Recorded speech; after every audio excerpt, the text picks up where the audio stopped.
Hola a todos, bienvenidos a este nuevo podcast. Estoy con el maestro Rodrigo. Mucho gusto, Luis. Saludo. Vamos a iniciar a hablar con uno de los temas que es fundamental en el ser humano y que por supuesto involucra a la filosofía que se acostumbra a meter pues, en todos lados. Vamos a hablar del sentido del humor, la risa. ¿Cómo la podemos nosotros ver? Bueno, me voy a remontar a uno de los grandes mitos clásicos griegos.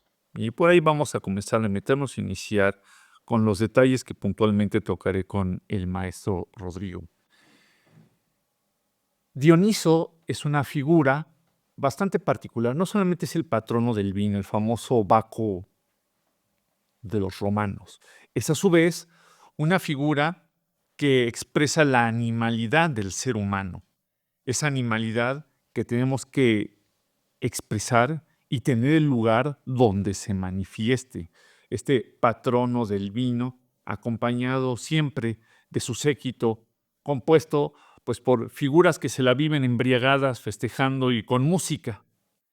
Es su séquito de bacantes, su séquito que vive completamente en una vida un tanto cuanto esquizoide, briagada, drogada, pero que va llevando por todas partes un elemento muy particular. Es la expresión de la interioridad del ser humano que brota a través, efectivamente, de la risa, aunque no solo de la risa, porque Dioniso tiene una característica. Es esa figura que además de que tiene cuernos, ¿sí? Si juntan dos cuernos, le pasan dos varitas, le ponen una cuerda o tres cuerdas, se convierte en una lira. Si le ponen 7 cuerdas, se convierte en una cítara. Pero igualmente si toman ese cuerno, esa cítara y esa lira, ese instrumento musical, también con una cuerda, se convierte en un arco. He allí el arco y la lira que representa la figura dionisíaca. Dioniso es a quien se le consagra el teatro. De hecho, hay que recordar que el teatro más importante de Atenas, la Atenas clásica, es el teatro de Dioniso. ¿Por qué? Porque allí se tiene la representación teatral, ya sea a través de la tragedia o a través de la comedia, en donde los que acuden no solamente se educan retomando la alegoría aristotélica en la poética, sino igualmente se sanan. Y el sanamiento puede ser a través de la lágrima, como la tragedia, o a través de la risa, la comedia. Es un efecto ritual difícil de comprender a las sociedades comerciales modernas que viven bajo el esquema del espectáculo, porque la representación teatral original nacida en Grecia no es simplemente un espectáculo.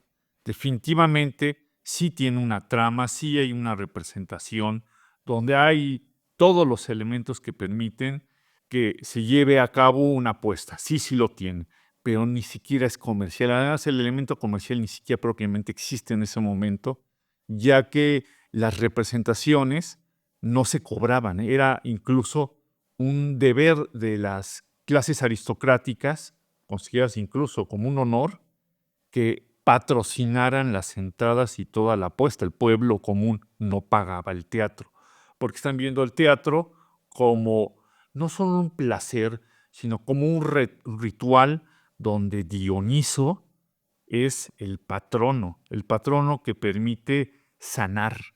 Cuando nosotros reímos y lo podemos hacer con nosotros mismos, la risa puede tener un efecto tremendamente terapéutico. Y para ir finalizando con la idea, en términos aristotélicos, un efecto catártico, la catarsis, o purga, así lo traduciríamos. Esta purga que ayuda a que saquemos lo que tenemos dentro.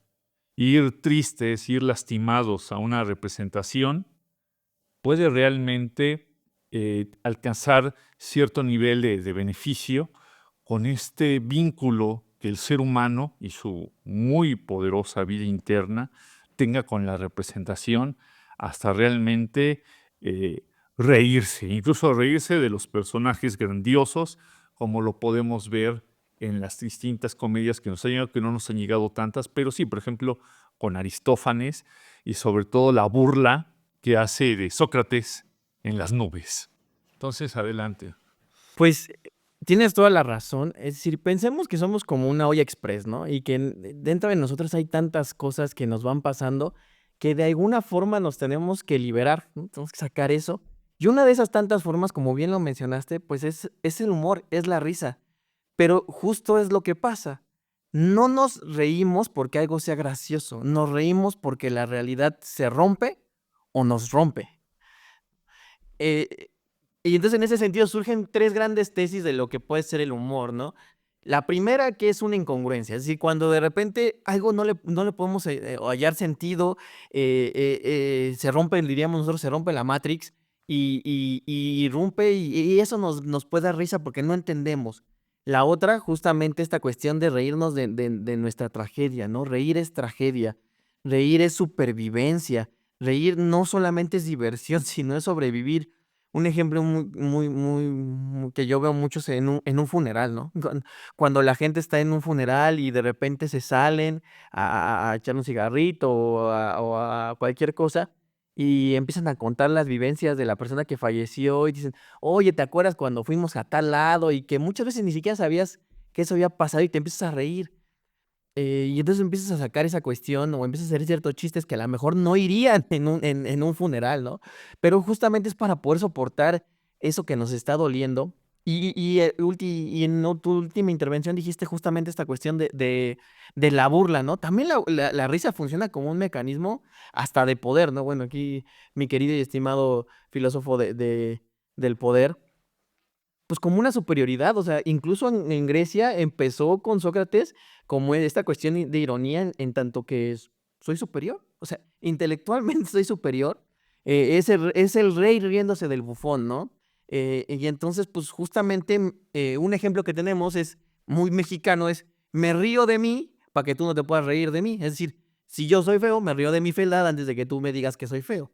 Entonces, hay que entender estas cuestiones que son muy interesantes y que al fin y al cabo también tenemos que entender que el humorista, es decir, el que genera la comedia, al fin y al cabo es un existencialista que decidió enfrentar su sufrimiento. Reírnos es aceptar que vamos a enfrentar nuestros límites, nuestras desgracias, lo absurdo que puede ser la vida y enfrentarlo a través de la risa, del humor.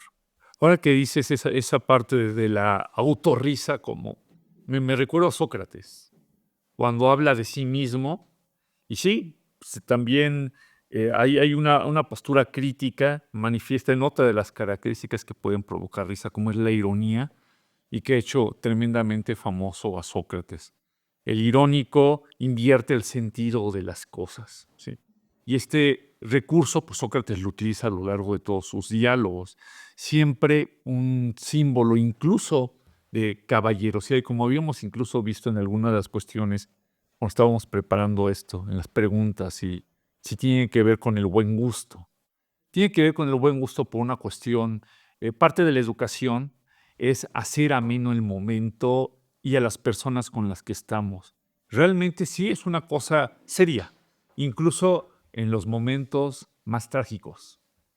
Procurar suavizar cuando la situación se vuelve crítica, y tú bien lo dices, Rodrigo, incluso cuando hablan del dolor y cómo romper eso. Bueno, el humor y esta capacidad de, pues, enfrentar el conflicto con una sonrisa provoca incluso entre los distintos participantes cierta baja de tensión que les permita lograr un objetivo que es un diálogo muchas veces más fluido y más cercano. Por eso hay un elemento básico que podemos poner en el poder, como en una negociación. Un punto fundamental en toda negociación importante es que los sujetos que se sientan a dialogar, yo sobre todo los diálogos de Platón, pero lo podemos poner en cualquier tipo de negociación, en lo que sea, ¿no? O un diálogo donde se discuten cosas donde se arriesga mucho, que es que los distintos participantes tengan cierta comunidad lingüística que les permita entenderse, para que fluya la información. Y en este sentido, por ejemplo, los perfiles, si podemos poner el caso de los diplomáticos, pues es una cosa importante que sepan cómo comportarse en cada circunstancia. Y parte de cómo comportarse en cada circunstancia implica conocer ciertos chistes, cierto sentido de las cosas, doble sentido que se tenga allí, experiencias comunes, como tú dices, de un funeral o cosas que ablandan y les permiten comunicarse y donde los intereses o de una empresa o de una sociedad pues realmente pueden salir beneficiados. Tener una comunidad lingüística de símbolos que les permite establecer comunicación es un punto básico en el perfil de un negociador, de un pensador o lo que nosotros podíamos ver en un maestro. Sí. No, y tienes toda la razón. Y justamente, bueno, en este sentido del poder es que me parece eso muy interesante porque como el ejemplo que decía, ¿no? A ver, yo me voy a reír de mi tragedia, yo me voy a reír de mi dolor, yo me voy a reír de mi desgracia física, ¿no? En el sentido de Sócrates, para quitarte el poder a ti de hacerlo, ¿no? O sea, sí es una herramienta muy fuerte de poder, incluso en la vida ordinaria, pero también me surge una pregunta muy fuerte en el sentido de decir, a ver, ¿el buen gusto en el humor es realmente una categoría estética o es una herramienta de clase? ¿No? Y lo pregunto porque, a ver, en México hemos tenido grandes, humoristas y comediantes desde que podemos irnos de Resortes, Cantinflas, Miguel Galván, por ejemplo. Y justamente también hemos tenido, a ver, somos relajientos, ¿no? A México que se le conoce por el relajo que podemos echar. Y hemos tenido grandes filósofos que también han problematizado en México esto. Por ejemplo, hay un libro que les recomiendo mucho que a lo mejor piensan que no es filosófico, pero sí es La fenomenología del relajo de Portilla, ¿no? Porque el mexicano no hace comer, el mexicano, diría Portilla, echa relajo, que es un poco distinto. Pero, y justamente lo que dice es que el relajo no es ignorancia, es una postura existencial, es decir, y él lo toma en esta cuestión, como te digo, de clase, de frente a la gente decente, ¿no? La élite con buen gusto, pues lo que surge es el relajo.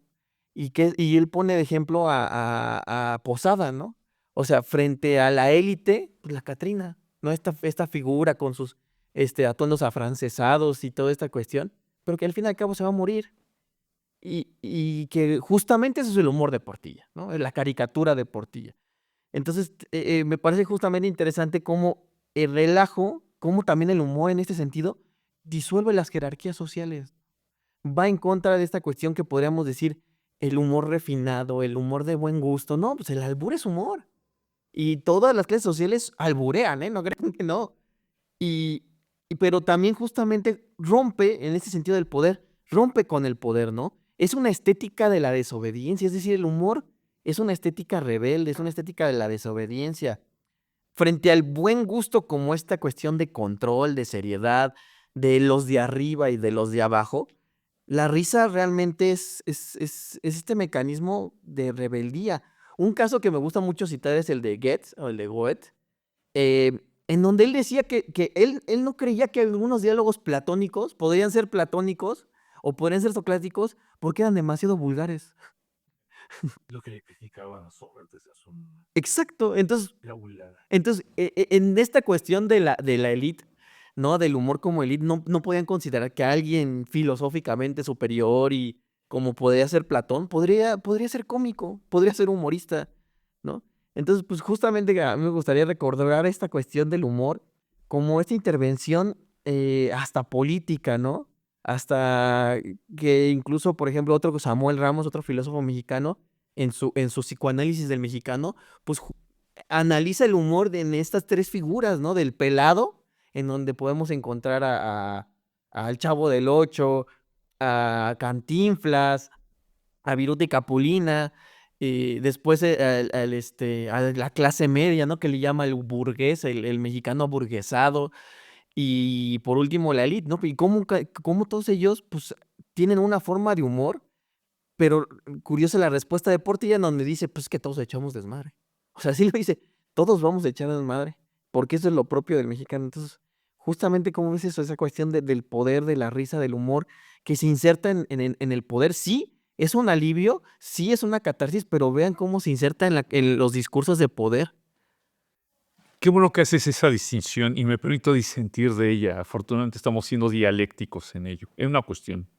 Yo sí creo que hay una cuestión, no lo diría propiamente incluso de clase, más bien de educación. Sí, por sin utilizar un término distintivo marxista de clase social, sí lo podríamos ver en una cuestión de educación al tener ciertos símbolos.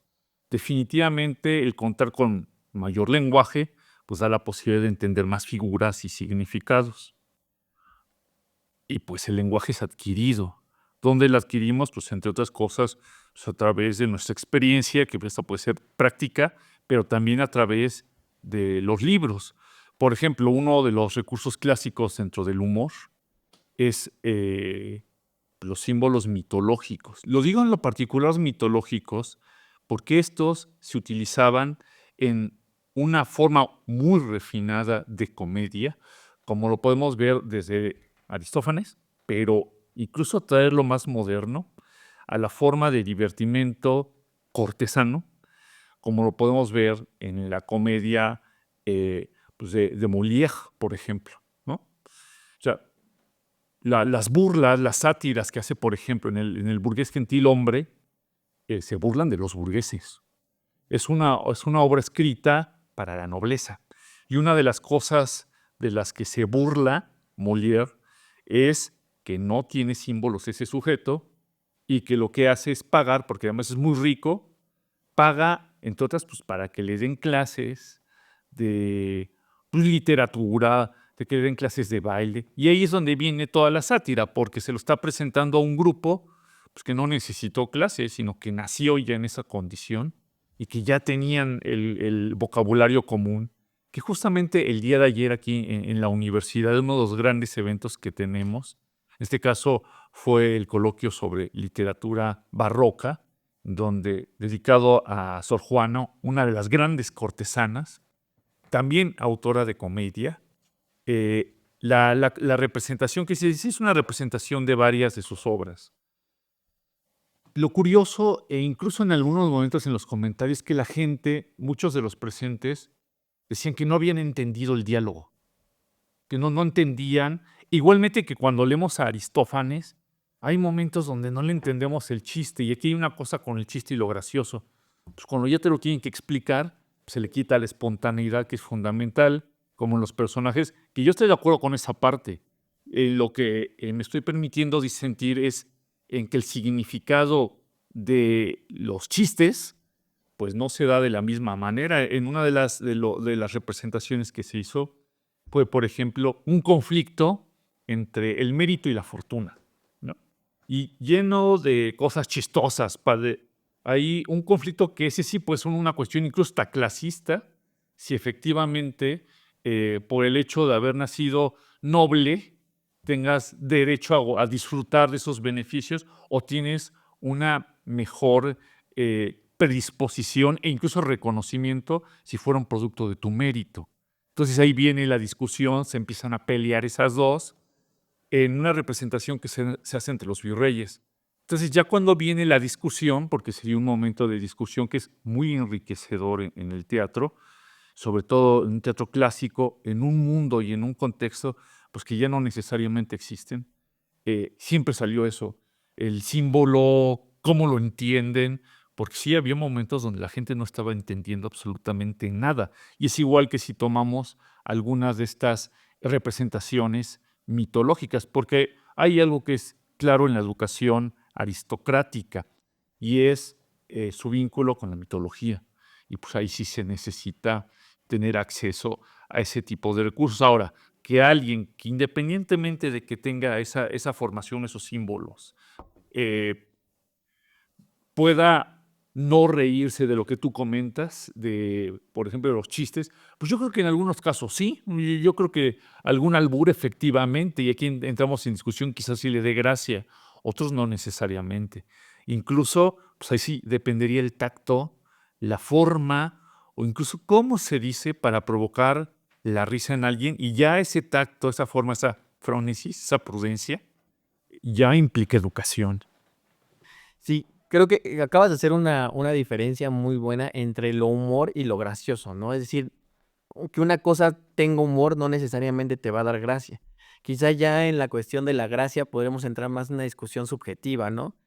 A mí lo que sí se me hace complicado es cuando me dices que, bueno, en la aristocracia, pues sí hay un aparato mitológico, pero también en el demos, en el pueblo, también hay mitología.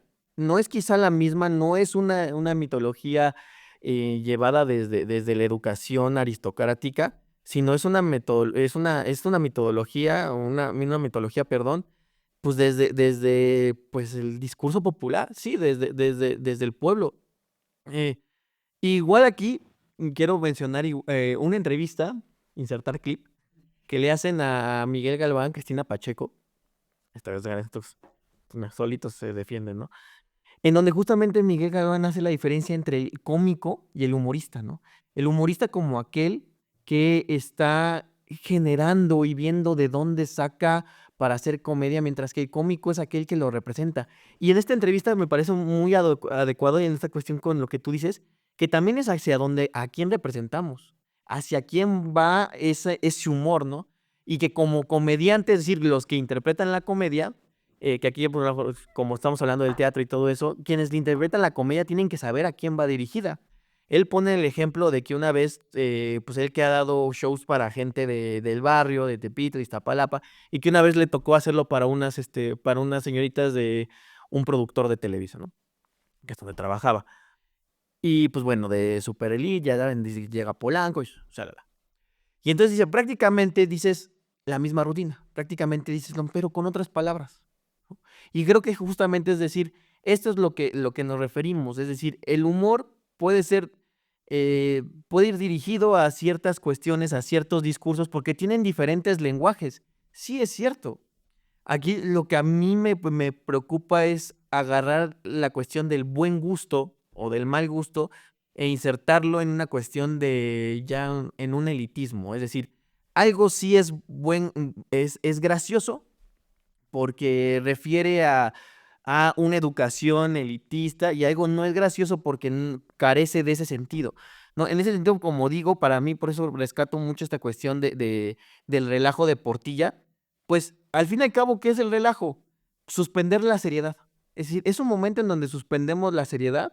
Es decir, en el ejemplo del funeral, pues un funeral es algo solemne y se suspende la seriedad porque alguien dice un chiste. ¿No? Es eso que tú también estás diciendo. A ver, el chiste o lo gracioso es puramente intelecto.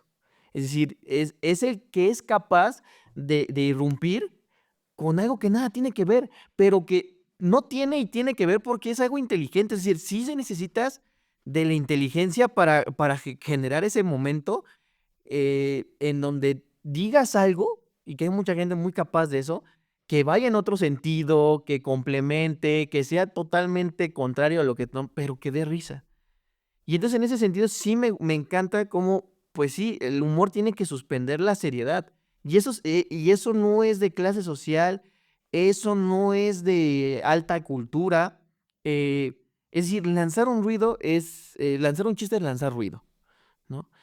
Eh, y más bien yo creo que en esta cuestión nos tendríamos que preguntar, no por la cuestión de buen gusto o de alta cultura, o si el humor es alta cultura, sino que más bien, como diría Galván, el chiste tiene que ir referido, Como diría Galván, esa parte ya somos muy filosófico. muy exquisitas. Sí.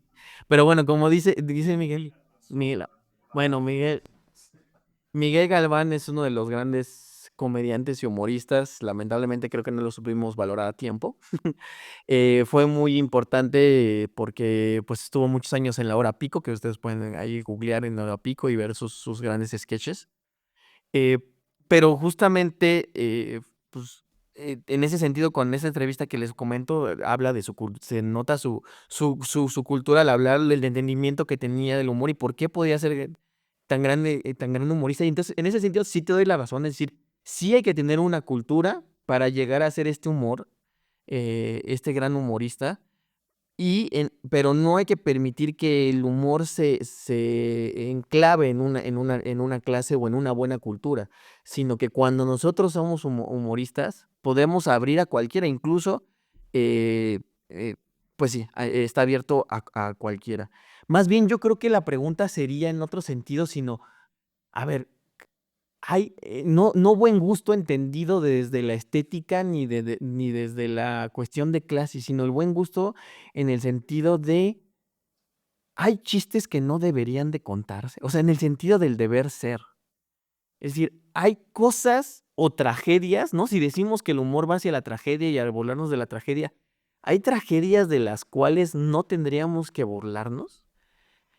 Pongo un ejemplo muy claro, ¿no? En México con muchas de las tragedias que pasaron, no voy a intentar no victimizar, pero pues con estas cuestiones de desapariciones, nos tendríamos, ¿no? Un caso de un comediante que se burló de estas desapariciones o de otras desgracias.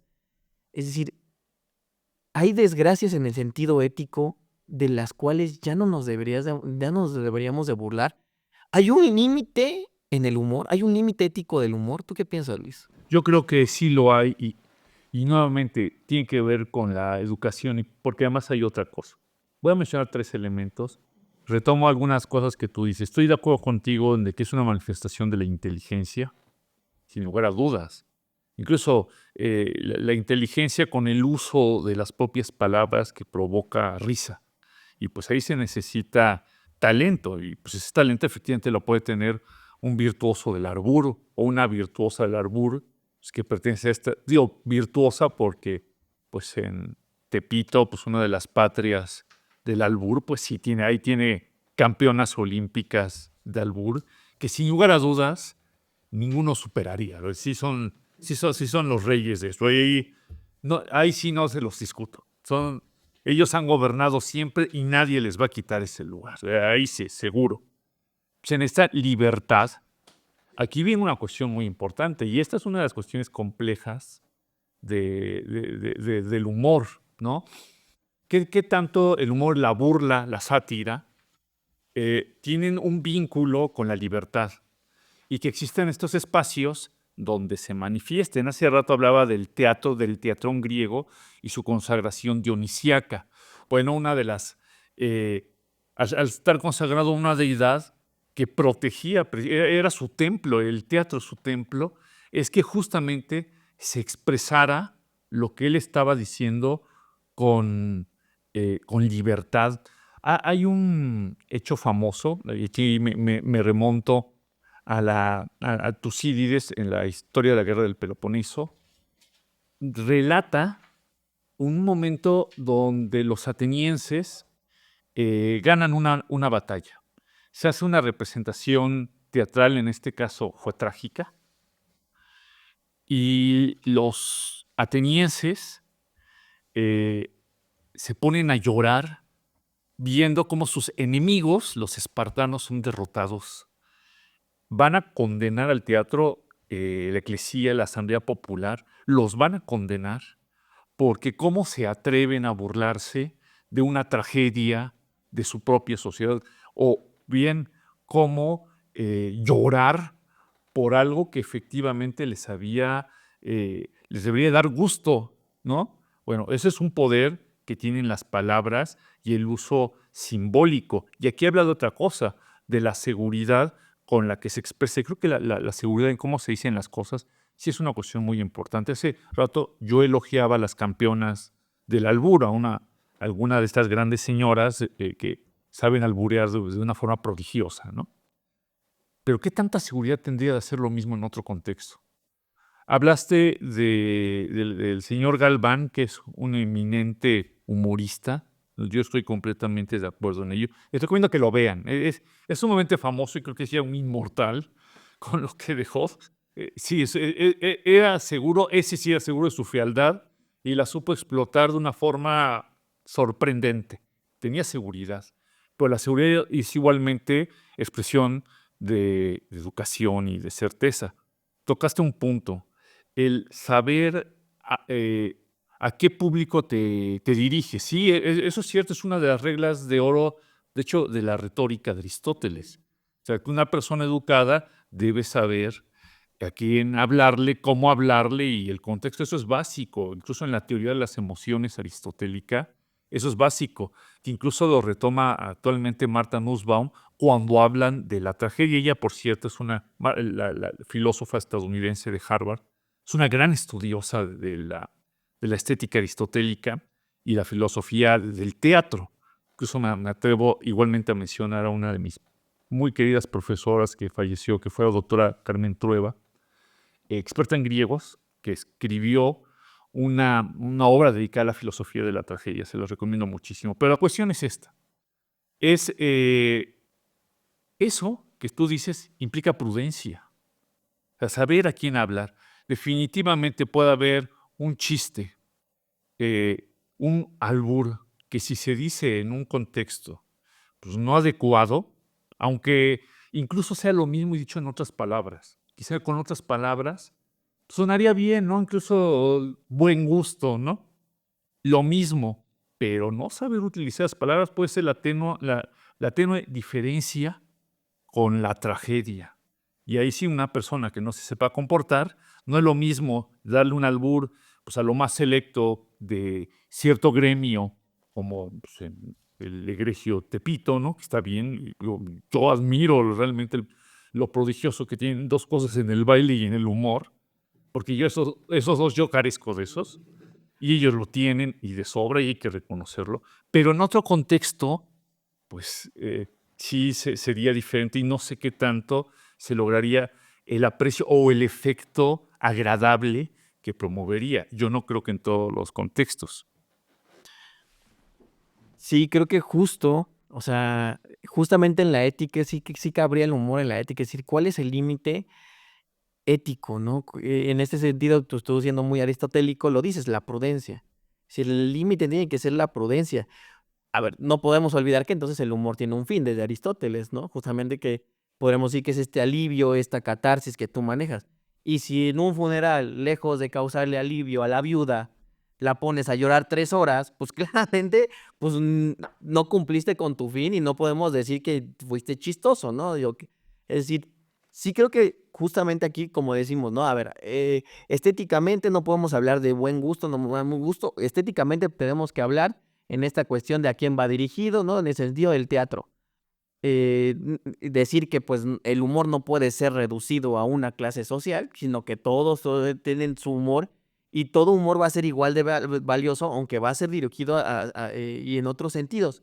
Sino que más bien, como te decía, yo creo que aquí la cuestión es no confundir buen gusto en el sentido de estético con buen gusto en el sentido de ético, ¿no? De decir, pues hay un chiste que puede ser contado y debe ser contado en cierto contexto y de cierta forma, y que de ahí sí el comediante necesita mucha prudencia para saber dónde y cómo hacerlo. Y algo que también me causaba ruido era la cuestión que dijiste de la libertad, ¿no? Es decir, que tenemos que tener libertad para hacerlo, pero ahora me gustaría preguntar sobre la cuestión de la corrección política, ¿no? Sobre lo políticamente correcto. Y luego porque alguien que vaya, me da mucha risa cómo habla, cómo se expresa, pero que es un filósofo muy importante en nuestro tiempo, es Slavoj Žižek, ¿no? Me da mucha risa cómo habla, pero es valioso. Y justamente él hacía en esta cuestión del humor, de qué tan posible es que esta cuestión de la corrección política, es decir, quizá, no sé cómo lo veas tú, si exceso de prudencia a veces, que sabemos que no, pues eso es una contradicción en sí mismo, no puede haber un exceso de prudencia, pero este exceso de intentar caer bien y embonar bien y que todo salga como debe de ser, puede convertirse en un muro, dice él, de totalitarismo, ¿no? En donde más bien no me acerco demasiado y entonces el humor puede perder este sentido de realmente vincularnos, ¿no? De ser amigos, de nos reímos de las mismas cosas, de a ti se te murió tal persona, a mí también, y entonces podemos entender y por eso podemos hacer chistes, porque se nos murió el mismo amigo, ¿no? Y él pone un ejemplo que da los chistes, por ejemplo, de los chistes que pueden ser racistas, ¿no? O en este México que tenemos los chistes de idiomas, ¿no? De, ¿sabes cómo un chino dice tal cosa? Y que, no sé, no sé, pero si nos ponemos exquisitos, pues puede ser un chiste racista, puede ser un chiste que genere estereotipos, ¿no? Y que en ese sentido podemos decir, oye, cuidado con ese chiste, porque puede generar realmente puede tener escondido un discurso de violencia. Entonces, eh, realmente podemos tener derecho a ser malo con los chistes. Y me gustó que mencionaras al señor Zizek, porque yo me acuerdo en su discurso marxista, porque además se dice stalinista, y él en sí mismo es un chiste, ¿no? Es un stalinista hablando desde su departamento en Nueva York, ganando miles de dólares. Eso sí es un chiste y es muy gracioso ver cómo además es stalinista. No entiendo esa extraña contradicción y definitivamente sí nos saca del contexto. Pero está bien, creo que tú dijiste un elemento que sí, ahí sí hace un parteaguas, el totalitarismo o los sistemas cerrados que no les gusta la expresión. Yo creo que en el panorama exclusivamente público, en lo político, en la palestra, en el ágora, es el lugar donde el humor debe de fluir con plena libertad. Si hay alguien a quien le tenemos que pedir cuentas, ¿sí? Es a la clase gobernante. Hace rato tal parecía que cuando me refiero a las élites hay cierto dejo de permisibilidad en ciertas cosas. Pues no. Las élites también son responsables, ¿no? Y parte de su responsabilidad es que si van a asumir esa posición, pues parte de su posición está asumir las consecuencias de lo que hacen. Y ese humor que se dice libremente en la plaza pública es propio de sociedades libres. Los ciudadanos deben de tener toda la posibilidad de expresarse, sea de manera seria, ¿no? A través, pues, efectivamente, de discursos, de la teoría, ¿no? Con una noción analítica, pero también con el humor, por supuesto, lo deben de tener y debe de tener todo ese espacio para que se exprese y pues ni modo, hay que aguantarse. Aquí me acuerdo de un momento donde cierto tiranuelo, no voy a decir nombres, pero hablando de México recientemente, eh, sale un personaje que lo imitaba. Aparece aparece de repente vestido como él y con un gallo. Que paradójicamente el personaje del que estamos hablando siempre traía un gallo allí, hablando de sus. Como una gran metáfora de lo que era, o sea, sus cabellos rebeldes. Ahí se manifestaron de una forma grosera. Entonces, cuando tienen ese extraño desdoblamiento, donde se ven el uno al otro, recuerdo que este personaje se enojó y se salió del estudio, no asumiendo eso. Fíjense lo diferente que hubiera sido, ¿no? Que incluso hubiera cautivado a más la audiencia porque el poder tiene mucho de actuación, que es una de las recomendaciones, además, claves de la educación política, que sobre todo el barroco lo va a cultivar muchísimo, como en el Teatro Mundi uno debe de asumir su personaje. Imagínate que este personaje, siempre caracterizado además por su pésimo humor, se hubiera puesto a dialogar con su doble, ¿no? Y hacer chistes del uno con el otro. Eso hubiera sido un gran momento que además de aprovechar el momento político, pues claro que hubiera generado simpatías, porque si algo no tenía, era eso, no era un personaje simpático, no es un personaje simpático. No todo se les da también el humor, pero ciertamente el espacio público debe ser el lugar donde fluya la comunicación y el humor forma parte de ella. Por supuesto, además es un aliciente, un concientizador básico. No todas las personas tienen que por qué ponerse a tener, o sea, ser lo ideal, un tratado de política de Aristóteles, ¿no? O evocar la poética o hablar de la educación cortesana y las comedias de Molière, musicalizadas por Louis, por ejemplo. Pero ciertamente la risa y esta forma de comunicar para concientizar a la sociedad es lo que estoy de acuerdo. Siempre los personajes en el poder van a ser un objetivo de la sátira de todas las maneras posibles. Sí, y me parece interesante en esta cuestión que dices, otro ejemplo que tenemos hoy en día en la política actual, pues es con el país vecino, ¿no? Este país de libertad que ha estado censurando a varios comediantes que hacen sketches y que imitan principalmente al presidente Trump y que han sido cortados y que han sido, pero lo interesante es la gran herramienta política qué es el humor, ¿no? Porque tal vez en la política podemos ver como en ningún otro lugar lo absurdo, la incongruencia, ¿no? Como dice esta incongruencia que mencionas de a lo mejor de Zizek. eh, También buscamos este alivio, pero también buscamos este grito de decir, o sea, no estoy de acuerdo. Y en ese sentido, creo que me gustaría discutir un poquito sobre esta nueva forma tecnológica del humor que son los memes. A ver, ¿qué piensas de esta cuestión de los memes? Digo, porque Luis y yo nos las pasamos viendo unos memes. ¿Qué piensas rápidamente de los memes? Pues, Creo que es otra manifestación del humor, otro conjunto de símbolos adecuados a nuestra realidad virtual que nosotros hemos, a lo largo de todo el desarrollo de la civilización, creado. Las culturas han ido generando símbolos de muchos tipos. Hoy, dada nuestra circunstancia, los memes pues, son parte de nuestra realidad, de nuestra ciberrealidad y del momento donde lo podemos aprovechar. Dicen mucho, incluso es una reflexión muy interesante en torno a las formas desde el lenguaje occidental, siempre analíticas, es con los ideogramas, por ejemplo, que se usan mucho en los lenguajes orientales. Bueno, eh, asumir que Occidente está revalorizando el papel de estos símbolos, de estos ideogramas, que concentran mucha información y te permiten captar ideas complejas. Yo creo que es algo bastante bueno que nosotros tenemos e incluso amplían nuestra visión, pero como en todo, igualmente tenemos que ver pues, la prudencia con la que se dice. Puede haber un meme que puede ser pues, completamente oportuno.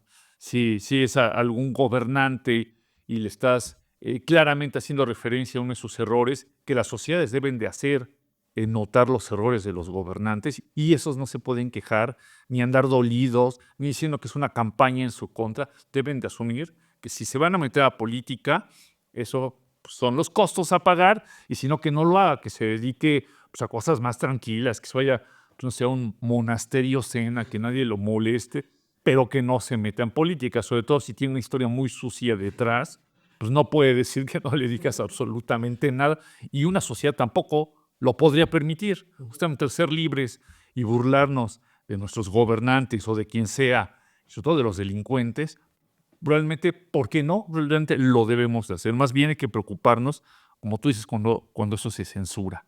Sí, bueno, pues, a ver, yo de esto me llevo 3 conclusiones, ¿no? Primera, creo que concordamos en que el humor es un mecanismo de defensa que surge ante lo absurdo y ante la tragedia, ¿no?